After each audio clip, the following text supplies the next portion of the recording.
Do you believe that you are a stutterer or stammerer? Do you tend to see yourself as a person who stutters or stammers? When you dream, do you dream and see yourself struggling with your speech? I know this happened to me for decades and decades. When I would dream, I'd see myself struggling. So, do you identify yourself as a stutterer?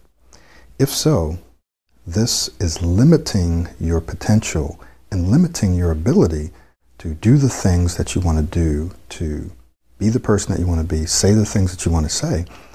It literally is holding you captive like a mental prisoner, meaning it is keeping you from being heard, right? There are social situations, there are professional situations where you have something to say, and if other people heard it, they'd be amazed, but you're not saying it because you believe yourself to be a person who stutters, because this is what's happened to you in the past. It's a part of your identity. And therefore, they're not hearing this important information, the important ideas, the things that you really want to say. My name is Michael Williams, and today we're going to be talking about the second deadly stuttering mindset, which is identifying yourself as a stutterer. Now, identifying yourself, that is, saying that I am, is very different than saying that sometimes I get stuck, or I have a disfluency, right? Or sometimes I get stuck on these words. Those are two different things. When you believe that you are, then you're claiming it as something that's a part of you. You're identifying with it. And what that does, the effect that that has on you, is now any situation that you go into, you're carrying that identity with you. You're even, and you probably have, limited your choices, your career choices, your relationship choices, the things that you participate in, the foods that you order, the conversations that you get in. You've limited those and organized those around your identity, around who you believe yourself to be as a speaker. This is deadly because it's killing off your potential, and it's killing off your potential to be heard.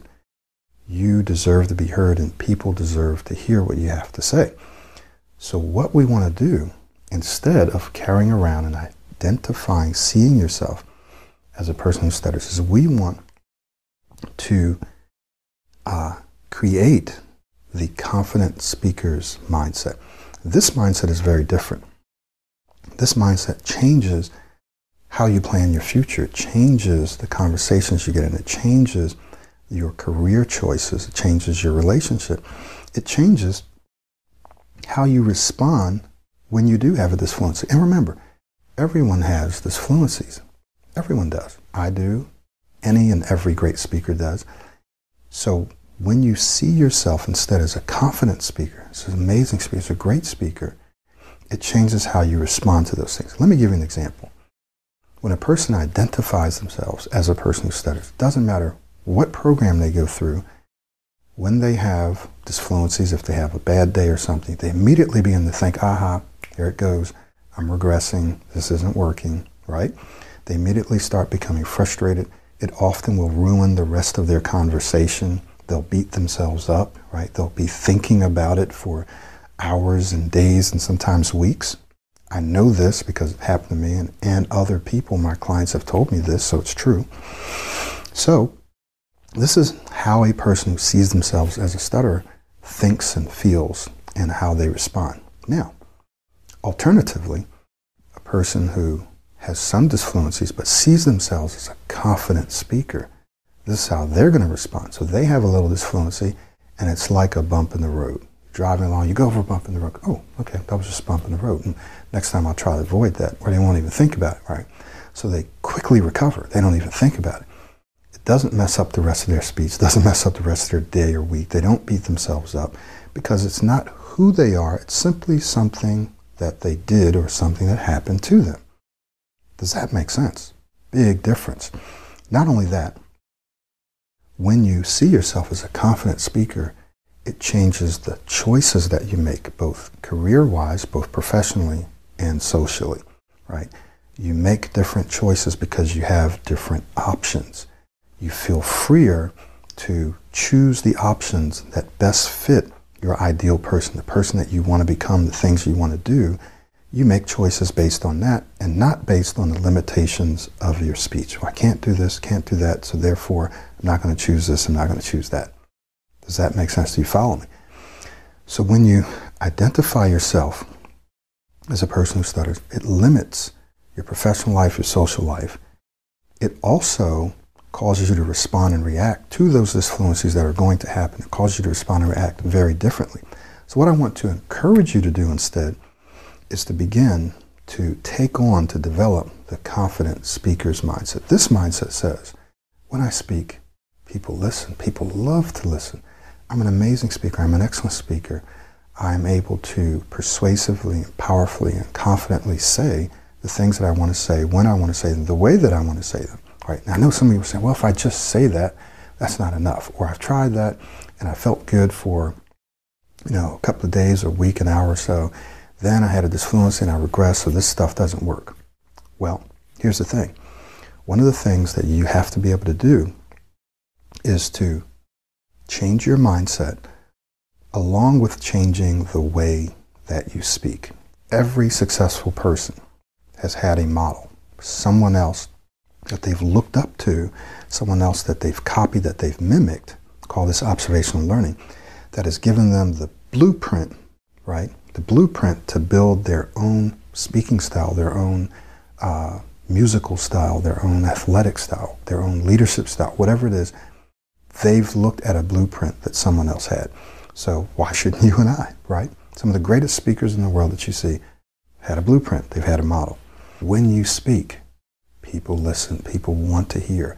You're going to be able to be more persuasive when you're in meetings, in sales, if you're in school, in professional and social situations. When you speak, people are going to listen. They're going to want to hear you. So when you begin to see yourself and identify yourself as a confident speaker, because you're going to be more authentic, you're going to be more authoritative, you're going to be more accurate in what you say, then you literally are changing your identity. Okay? Here's an action exercise. I'd like for you to spend about a minute each day picturing and seeing yourself as an amazing speaker. So picture yourself having a conversation or giving a presentation and seeing people nod and smiling, acknowledging you, seeing yourself have an impact, seeing people clap at the end. Picture yourself doing this each day, just for a minute. And what will begin to happen is you'll begin to change the mindset from seeing yourself, even though you might not be actively doing it. You have a self-image. You'll be seeing yourself struggling, getting stuck. You'll be getting that sense, that feeling. So I want you to actively control your self-image, your self-concept, your identity by picturing yourself each day for just a minute having smooth conversations. Now you're going to find some resistance. It's going to be hard for you to do that at first, but the more you do it, the more you'll be able to do it. Prove to yourself, wow, I can speak smoother. Look at this. And when you see yourself speaking smoother, that is your competence, your confidence increases. I call this the confident-competent cycle. The more competent, the better you become. The more confidence you have, the more confident you feel, the more confident you become, the more competent you become, and they continue to cycle around and feed each other. Hey there, my name is Michael Williams, Pro90D founder and smooth speech coach. Are you tired of struggling with your speech? Ready to transform your life and boost your confidence? Then it's time for you to enroll in my Pro90D private laser-focused coaching program. I can only say is thanks. I'm due to Pro90D and Michael and the support and how he's just changed my life and my speech. I honestly think that if not for the laser focused coaching with Michael, I wouldn't be where I am right now. It's just impossible. Don't let speech struggles hold you back. Book your call or enroll today.